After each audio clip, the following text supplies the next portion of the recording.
Quand j'ai créé Liste, etc. en 2022, un des premiers posts que j'ai fait sur Instagram, c'était de regarder si le prix variait entre les différentes bannières d'épicerie.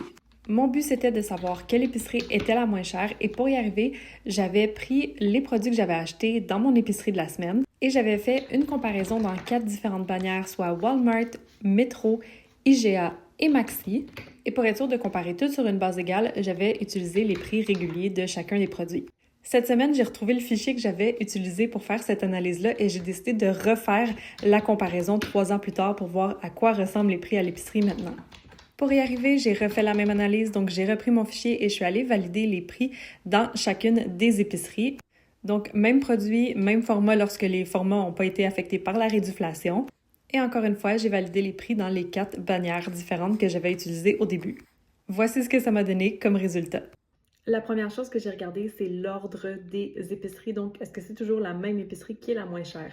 La réponse, c'est oui. Donc, en 2022, l'ordre, c'était Walmart, Maxi, IGA, Metro.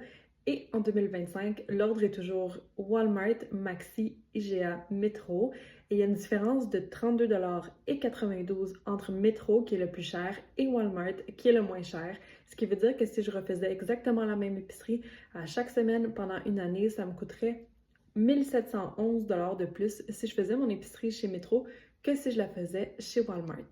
Au niveau des pourcentages d'augmentation moyens pour chacune des épiceries, c'est IGA qui remporte la palme de la plus petite augmentation avec 17 %, suivi par Metro avec 20 % et Walmart et Maxi sont à égalité avec des augmentations de 29 %. Au niveau des prix là, à l'épicerie, c'est une augmentation moyenne de 34,53 $ par semaine. Pour l'épicerie entre 2025 et 2022, ça représente 1 795 $ par année, soit une augmentation moyenne de 24 %. Abonne-toi pour ne pas manquer la partie 2 parce qu'on va regarder ensemble la variation des prix sur les différents produits qui étaient dans l'épicerie.